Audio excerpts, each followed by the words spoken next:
Hello everyone, this is Shivam here and आज की इस वीडियो में हम बात करने वाले हैं केमिकल बॉन्डिंग के बारे में। एंड केमिकल बॉन्डिंग के अंदर हम स्पेसिफिकली बात करने वाले हैं वैलेंस शेल को लेके, वैलेंस शेल इलेक्ट्रॉन को लेके एंड कोवैलेंसी को लेके।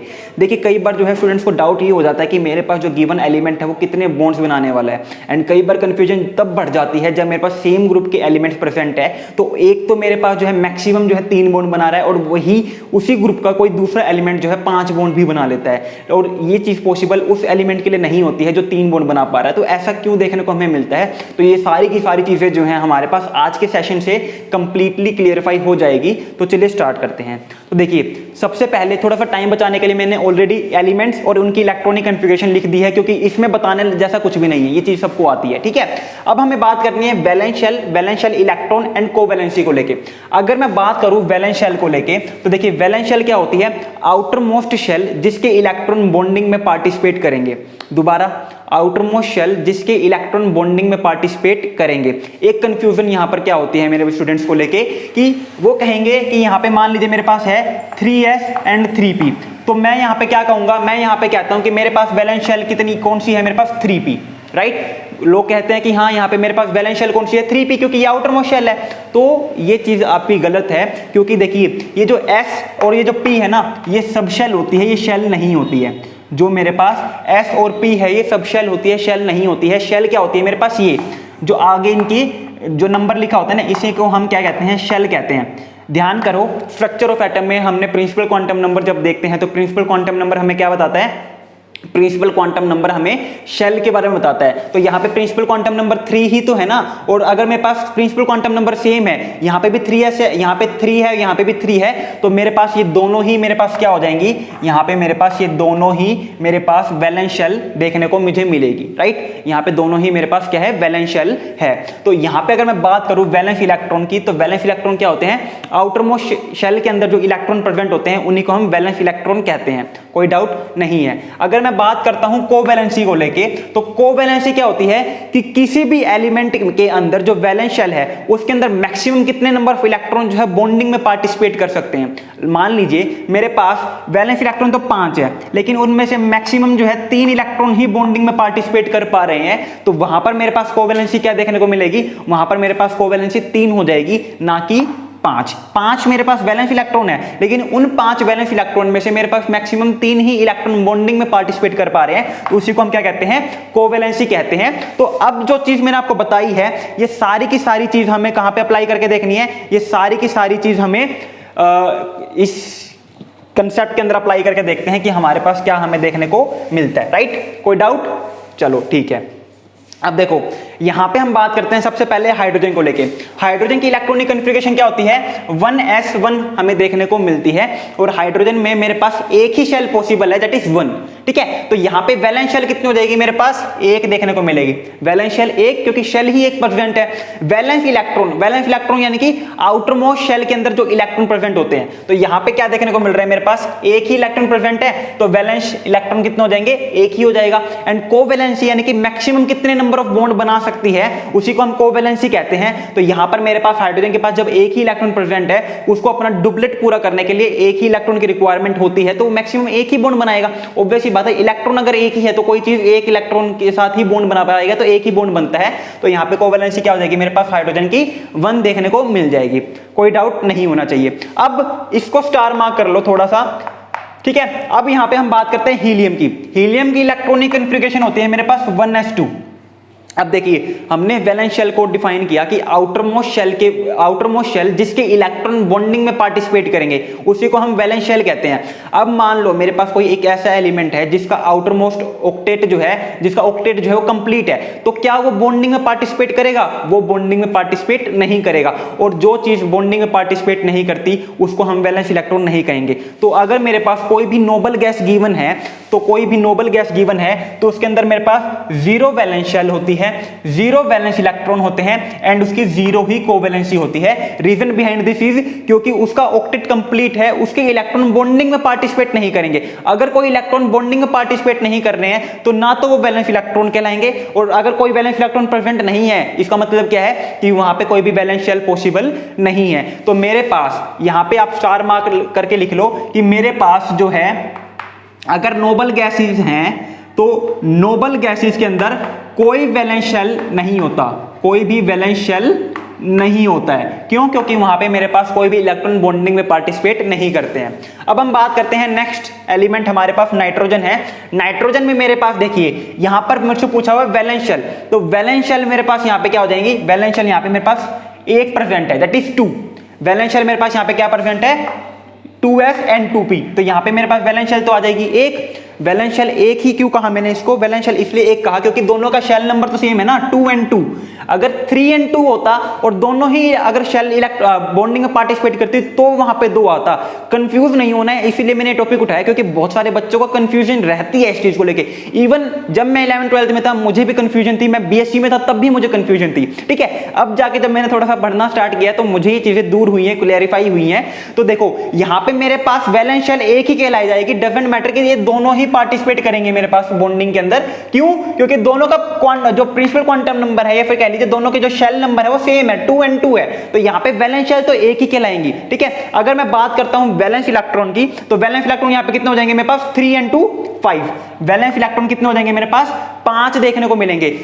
क्यों? क्योंकि 2s के 2 इलेक्ट्रॉन एंड 2p के 3 इलेक्ट्रॉन, तो वैलेंस इलेक्ट्रॉन कितने हो गए मेरे पास यहाँ पर 5। और अगर मैं बात करता हूं कोवैलेंसी की, तो मैं बात करता हूं कोवैलेंसी की, तो हमें पता है नाइट्रोजन के जो है मैक्सिमम कोवैलेंसी कितनी होती है, 3 होती है, ठीक है। अब देखो एक खास बात बता रहा हूं मैं आपको, जो मेरे पास third period and onward element होते हैं, थर्ड पीरियड एंड ऑनवर्ड जो एलिमेंट होते हैं उनकी मैक्सिमम कोवैलेंसी जो है वो बढ़ती है as compared to second period and onward, second period के एलिमेंट से। क्यों? क्योंकि देखिए third period and onward element के पास जो है डी ऑर्बिटल आ जाता है, ठीक है। Third period and onward element के पास डी ऑर्बिटल आ जाता है, जिसकी वजह से वो अपने जो एस इलेक्ट्रॉन है वो डी ऑर्बिटल के अंदर जंप करवा सकते हैं एंड अपनी कोवैलेंसी को इंक्रीज करवा सकते हैं। एग्जांपल के तौर पर, कंफ्यूज होने की जरूरत नहीं है, समझा रहा हूं। नाइट्रोजन है, नाइट्रोजन के पास मेरे पास क्या कन्फिग्रेशन रहती है, 1s2 2s2 and 2p3, right. इसके पास कोई भी डी ऑर्बिटल नहीं है,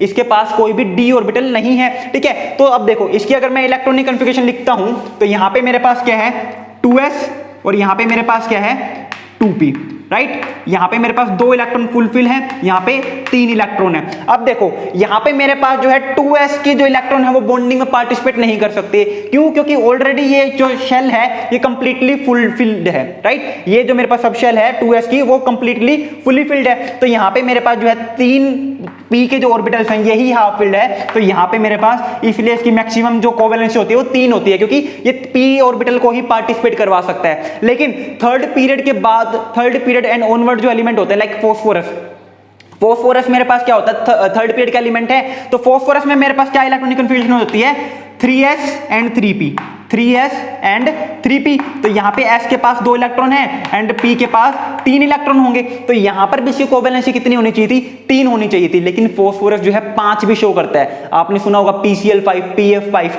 ठीक है। तो 5 क्यों शो करता है, क्योंकि फॉस्फोरस के पास जो है हमारे पास डी ऑर्बिटल भी प्रेजेंट होता है, ठीक है। तो फॉस्फोरस के पास क्या प्रेजेंट होता है, 3d ऑर्बिटल भी प्रेजेंट होता है, जिसकी वजह, सॉरी 3d नहीं 2d, यहां पे आएगा 2d ऑर्बिटल भी प्रेजेंट होता है, जिसकी वजह से मेरा जो s ऑर्बिटल का जो इलेक्ट्रॉन है वो जंप करके एक्साइट करके d के अंदर चले जाएंगे और यहां पे क्या हो जाएगा मेरे पास, अब s ऑर्बिटल जो है वो भी हाफ फिल्ड हो गया। अब s ऑर्बिटल हाफ फिल्ड हो गया मेरे पास, तो यहां पे मेरे पास जो है कितनी वैलेंसी देखने को मिल रही है, 1 2 3 4 एंड 5। इसी वजह से फॉस्फोरस जो है वो 5 को वैलेंसी शो कर पाता है, लेकिन नाइट्रोजन नहीं शो कर पाता। क्यों? क्योंकि नाइट्रोजन जो है वो सेकंड पीरियड का एलिमेंट है, उसके पास डी ऑर्बिटल नहीं है।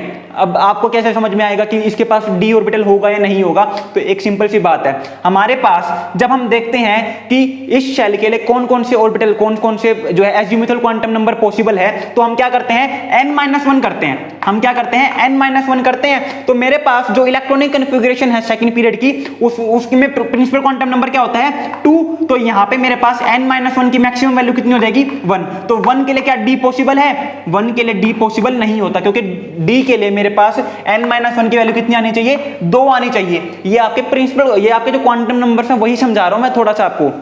लेकिन वहीं अगर मैं बात करूं थर्ड पीरियड की, तो थर्ड पीरियड में मेरे पास प्रिंसिपल क्वांटम नंबर की वैल्यू थर्ड पीरियड में प्रिंसिपल क्वांटम नंबर की वैल्यू 3 और एजीमुथल क्वांटम नंबर की वैल्यू कितनी हो जाएगी मेरे पास 2, क्योंकि एजीमुथल क्वांटम नंबर की वैल्यू मैक्सिमम कितनी होती है n-1, तो n-1 करूंगा 3-1 दैट इज 2, तो अगर 2 है तो 2 के लिए d पॉसिबल होता है, यानी कि यहां पे मेरे पास d सबशेल पॉसिबल होगी, लेकिन सेकंड पीरियड के एलिमेंट्स के लिए d सबशेल पॉसिबल नहीं होती है। और इसी वजह से मैंने आपको क्या कहा कि अगर मेरे पास सेकंड पीरियड तक के एलिमेंट्स हैं तो वो अपनी कोवेलेंसी को इंक्रीज नहीं कर सकते हैं, लेकिन third period and onward element जो हैं वो अपनी कोवेलेंसी को इंक्रीज कर पाते हैं, क्योंकि उनके पास एम्प्टी d ऑर्बिटल प्रेजेंट होता है, जिसकी वजह से मेरे जो s ऑर्बिटल के जो लोन पेयर इलेक्ट्रॉन्स हैं वो एक्साइट करके जंप कर सकते हैं d ऑर्बिटल के अंदर एंड अपनी कोवेलेंसी को इंक्रीज कर सकते हैं। ठीक है, तो यहां पर मेरे पास एक कंसेप्ट आपको अच्छे से क्लियर हो गया होगा, कोई भी डाउट नहीं रहना चाहिए, क्योंकि अगर डाउट रहेगा तो आगे केमिकल बॉन्डिंग के साथ साथ आपकी कोऑर्डिनेशन केमिस्ट्री के अंदर भी आपको दिक्कत और फेस करनी पड़ेगी।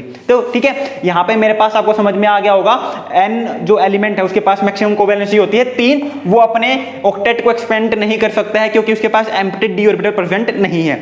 अगली मैं बात करता हूं तो मेरे पास क्या है फास्फोरस की, तो फास्फोरस की इलेक्ट्रॉनिक कन्फिग्रेशन क्या होती है 3s2 3p3, तो यहां पे मेरे पास वैलेंस शेल कितनी हो जाएगी 1, कोई डाउट नहीं है। वैलेंस इलेक्ट्रॉन कितने हैं इसके पास 5, वैलेंस इलेक्ट्रॉन कितने हैं इसके 5, और फास्फोरस जो है वो क्या कोवेलेंसी शो करता है 3 भी शो करता है। अगर मेरे पास एक्सपेंशन ऑफ ऑक्टेट नहीं होगा, अगर मेरे पास इलेक्ट्रॉन का एक्साइटमेंट देखने को नहीं मिलेगा तो 3 शो करेगा, और इलेक्ट्रॉन एक्साइट हो जाएगा तो 5 हमें देखने को मिलेगा। अब ये बहुत इंपॉर्टेंट बात है कि कब मेरे पास फास्फोरस जो है वो 3 शो करेगा, कब वो 5 शो करेगा, ये डिपेंड करता है कि फास्फोरस के साइड में जो एलिमेंट है वो इलेक्ट्रोनेगेटिव है या नहीं है। अगर फास्फोरस के साइड में जो एटम है वो इलेक्ट्रोनेगेटिव होगा ना तो वो 5 शो कर देगा, कोई दिक्कत नहीं है। PCl5 बनता है, इलेक्ट्रोनेगेटिव एलिमेंट है क्लोरीन, लेकिन PH5 नहीं बनता है, PH5 नहीं बनता है क्योंकि हाइड्रोजन जो है इलेक्ट्रोनेगेटिव एलिमेंट नहीं है। अब ऐसा क्यों होता है, this is due to charge contraction theory. ठीक है, ये चीज हम आपको समझाएंगे जब थोड़ा सा केमिकल बॉन्डिंग के अंदर बढ़ जाएंगे आगे, तो फिलहाल आपको ये चीज जाननी जरूरी है वैलेंस इलेक्ट्रॉन कोवेलेंसी क्या होती है, ताकि उस टाइम पे आपको ये चीजें याद रहें कि हाँ मैंने आपको कुछ ऐसा बताया था। थोड़ा बेसिक तो जान लो ना, हाई लेवल चीजें तो मैं आपको बताऊंगा ही। ठीक है, तो यहां पर आपको ये चीज समझ में आ गई होगी। तो फास्फोरस जो है 3 भी शो करता है और 5 भी शो करता है depending upon the side atom. अब मैं अगर बात करूं तो मेरे पास एक जनरलाइज रूल क्या आ गया, मेरे पास एक जनरलाइज रूल क्या आ गया, मेरे पास ये तीनों एलिमेंट जो है वो किसके हैं, मेरे पास ये तीनों एलिमेंट मेरे पास हाइड्रोजन हीलियम नाइट्रोजन फास्फोरस, ये चारों एलिमेंट मेरे पास कौन से हैं, ये चारों एलिमेंट मेरे पास मेन ग्रुप के हैं, एस और पी ब्लॉक के हैं ना, तो ये चारों एलिमेंट मेरे पास कौन से हैं, मेन ग्रुप के हैं। तो याद रखना मेन ग्रुप के लिए वैलेंस शेल हमेशा कितनी होती है, 1 होती है। ठीक है, बार बार निकालने के देखने की जरूरत नहीं है, याद कर लो ना, ये आप इतना क्वेश्चन प्रैक्टिस कर रहे हो, अगर आप उससे एक रिजल्ट नहीं निकाल रहे, एक चीज एक जनरलाइज रूल नहीं निकाल रहे, तो फायदा क्या है, बार बार इलेक्ट्रॉनिक कन्फिग्रेशन थोड़ा लिख के देखोगे। सिर्फ और सिर्फ आपको क्या देखना है, मेरे पास अगर मेरे पास मेन ग्रुप के एलिमेंट प्रेजेंट है तो मेन ग्रुप के एलिमेंट्स के लिए मेरे पास हमेशा वैलेंस शेल 1 ही देखने को मिलेगी, 1 से ज्यादा पॉसिबल नहीं होती है। एस एंड पी ब्लॉक के एलिमेंट को हम मेन ग्रुप के एलिमेंट कहते हैं। ठीक है, अब आप ये मत कह देना सर हीलियम में तो आपने 0 दिखा दी, ये भी तो मेन ग्रुप का एलिमेंट है। अरे हीलियम जो है मेन ग्रुप के एलिमेंट के साथ रखा होता है, लेकिन उसकी प्रॉपर्टीज काफी डिफरेंट होती है क्योंकि उसके पास इनर्टनेस होती है। ठीक है, उसको सिर्फ और सिर्फ ट्रेंड के कारण वहां पे मेन ग्रुप के साथ रखा हुआ है। ठीक है, नहीं तो इसको कहां रखना चाहिए था, इसको तो हीलियम है मेरे पास, हीलियम को मैंने पी ब्लॉक के साथ रखा हुआ है, इसके अंदर इलेक्ट्रॉन तो एस ऑर्बिटल के अंदर भरा हुआ है, तो इसको रखना तो एस ऑर्बिटल के साथ चाहिए था। तो इस चीज को कंफ्यूज मत होना, इसमें सिर्फ और सिर्फ 18 ग्रुप में इसको इन्हें इसलिए रखा हुआ है क्योंकि ताकि एक ट्रेंड जो चल रहा है हमारा वो रेगुलर रहे। ठीक है, तो हीलियम और जो इनर्ट गैस है उनको मेन ग्रुप के एलिमेंट के असाइड रख के रखो। ठीक है, उनको मेन ग्रुप के अंदर काउंट नहीं करते हम, राइट। तो मेरे पास क्या रिजल्ट निकल के आया कि मेन ग्रुप के एलिमेंट जो होते हैं एस और पी ब्लॉक के एलिमेंट, उनके अंदर एक ही वैलेंस शेल मुझे देखने को मिलती है। ठीक है, दूसरा रिजल्ट क्या आया, मेरे पास सेकंड पीरियड तक के एलिमेंट जो हैं वो अपनी कोवेलेंसी इंक्रीज नहीं कर सकते हैं, लेकिन थर्ड पीरियड एंड ऑनवर्ड जो एलिमेंट्स होते हैं वो अपनी कोवेलेंसी इंक्रीज कर सकते हैं क्योंकि उनके पास एम्प्टी डी ऑर्बिटल प्रेजेंट होता है। ये सारी बातें क्लियर हो चुकी है। अब देखो, अब मेरे पास नेक्स्ट एटम क्या है, मेरे पास आयरन है। आयरन मेरे पास डी ब्लॉक का एलिमेंट है और डी ब्लॉक के एलिमेंट के अंदर हमने हमेशा पढ़ा है वैलेंस शेल इलेक्ट्रॉन्स कौन से होते हैं। हमारे जब भी आप देखते हो ना, जब आप डी ब्लॉक के एलिमेंट्स की रिएक्शन करवाते हो तो सबसे पहले आप एस ऑर्बिटल के इलेक्ट्रॉन को निकालते हो, उसके बाद डी ऑर्बिटल के इलेक्ट्रॉन को पार्टिसिपेट करवाते हो। तो यहां पे मेरे पास वैलेंस शेल क्या होती है, यहां पे मेरे पास ये 2 वैलेंस शेल देखने को मिलती है, that is n-1d and ns। यहाँ पे मेरे पास दो वैलेंस शेल हो जाती है, एक तो NS और एक N-1D, क्योंकि ये दोनों ही इलेक्ट्रॉन पार्टिसिपेट करते हैं मेरे पास बॉन्डिंग के अंदर, तो यहाँ पर मेरे पास दो वैलेंस शेल हो जाएगी। यानी कि ट्रांजिशन मेटल जो है मेरे पास उनके अंदर दो वैलेंस शेल देखने को मिलेगी। इस चीज को भी याद कर लो, जनरलाइज कर लो। क्यों? क्योंकि वहां पे मेरे पास NS ऑर्बिटल पार्टिसिपेट करते हैं एंड N-1D ऑर्बिटल जो है वो भी पार्टिसिपेट करते हैं, तो दो वैलेंस शेल हो जाएगी। ठीक है, अब मेरे पास वैलेंस इलेक्ट्रॉन यहाँ पे कितने हैं? वैलेंस इलेक्ट्रॉन हो जाएंगे 8 कैसे हो जाएंगे? 6 तो D के और 2 मेरे पास S के, तो 6 + 2 8, क्योंकि ये वैलेंस शेल के अंदर ही पार्टिसिपेट करवा रहे हैं दोनों के दोनों। एंड कोवैलेंसी कितनी हो जाएगी यहाँ पे? 8। ठीक है, कोवैलेंसी कितनी देखने को मिल जाएगी? हमें 8 ही देखने को मिल जाएगी। अब देखिए सोडियम है, अब देखो हम यहाँ पे थोड़ा सा ना नॉर्मल करते हैं। सोडियम है, S ब्लॉक का एलिमेंट है, यानी कि मेन ग्रुप का एलिमेंट है। मेन ग्रुप के एलिमेंट कितनी वैलेंस शेल शो करते हैं? 1 ही शो करते हैं, तो आंसर आ जाएगा 1। ठीक है, यहाँ पे सोडियम फर्स्ट ग्रुप का एलिमेंट है, फर्स्ट ग्रुप के एलिमेंट सिर्फ और सिर्फ 1 इलेक्ट्रॉन देने में विश्वास रखते हैं, तो यहाँ पे मेरे पास वैलेंस इलेक्ट्रॉन हो जाएगा 1। और मैक्सिमम कोवैलेंसी कितनी हो जाएगी यहाँ पे? 1। ठीक है, यानी कि S ब्लॉक के अंदर आप क्या कर सकते हो? S ब्लॉक में अगर ग्रुप 1 का एलिमेंट है तो वहां पे मेरे पास वैलेंस इलेक्ट्रॉन भी 1 और कोवैलेंसी भी 1। ग्रुप 2 का एलिमेंट है तो वहां पे वैलेंस इलेक्ट्रॉन 2 एंड कोवैलेंसी भी क्या हो जाएगी? 2 देखने को मुझे मिल जाएगी। ठीक है, अब देखिए क्लोरीन है मेरे पास, क्लोरीन मेरे पास है तो सबसे पहले क्या? मेन ग्रुप का एलिमेंट है। मेन ग्रुप का एलिमेंट है तो कितनी वैलेंस शेल देखने को मिलेगी? 1। क्यों देखूं मैं इलेक्ट्रॉनिक कॉन्फ़िगरेशन की तरफ जब मुझे पता है मेन ग्रुप के एलिमेंट एक ही वैलेंस शेल शो करते हैं, राइट। अब दूसरी बात, यहां पर मेरे पास वैलेंस इलेक्ट्रॉन पूछे हुए हैं, तो वैलेंस इलेक्ट्रॉन क्या हो जाएंगे मेरे पास? 3s और 3p के, 3s और 3p के, यानी कि 7 देखने को मुझे मिल जाएंगे। वैलेंस इलेक्ट्रॉन 7 देखने को मुझे मिल जाएंगे। अब बात करते हैं कोवैलेंसी की, तो यहां पर यूं नहीं कह सकते कि हमारे पास 7 इलेक्ट्रॉन है तो 7 के साथ बॉन्डिंग में पार्टिसिपेट कर लेंगे, ऐसा नहीं होता। हमें ये भी तो देखना है ना कि सामने वाला कितना बॉन्ड बना सकता है। तो क्लोरीन जो है मेरे पास 1 इलेक्ट्रॉन लेके बॉन्ड अपना ऑक्टेट कंप्लीट कर लेता है, तो एक तो कोवैलेंसी शो करेगा ही करेगा, एक तो कोवैलेंसी शो करेगा ही करेगा, क्योंकि 1 इलेक्ट्रॉन को लेते ही वो अपना ऑक्टेट कंप्लीट कर लेगा, तो एक तो करेगा। लेकिन उसके अलावा इसके पास एम्प्टी d ऑर्बिटल प्रेजेंट होने की वजह से ये जो है 3 भी शो कर सकता है, ये जो है 5 भी शो कर सकता है, ये 7 भी शो कर सकता है, ये 1 3 5 एंड 7 कुछ भी शो कर सकता है। अब समझ में नहीं आ रहा होगा क्यों, कैसे, ये क्या हुआ? तो देखो यहां पे देखो क्या है मेरे पास? क्लोरीन है, यहां पे मेरे पास 1 2 3, थोड़ा सा दोबारा बना देता हूं। क्लोरीन मेरे पास है, क्लोरीन में मेरे पास S के अंदर तो कितने इलेक्ट्रॉन होंगे? 2, और P के अंदर कितने इलेक्ट्रॉन होंगे मेरे पास? 5। इसके पास एम्प्टी d ऑर्बिटल प्रेजेंट है, इसके पास एम्प्टी d ऑर्बिटल प्रेजेंट है।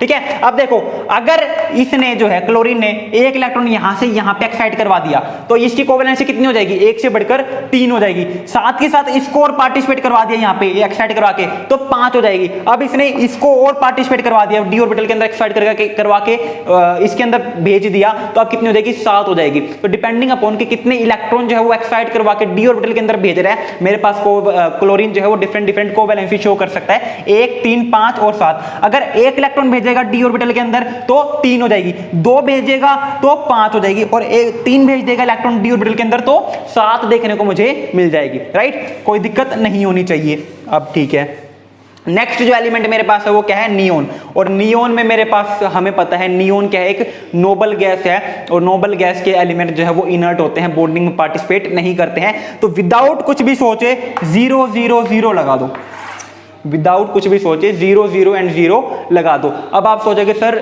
f ऑर्बिटल का और बता दो ना, वो क्यों छोड़ रखा है? देखिए f ऑर्बिटल के अंदर क्या होता है मेरे पास? f ऑर्बिटल के अंदर मेरे पास 3 वैलेंस शेल होती है। ठीक है, 3 वैलेंस शेल क्या होती है मेरे पास?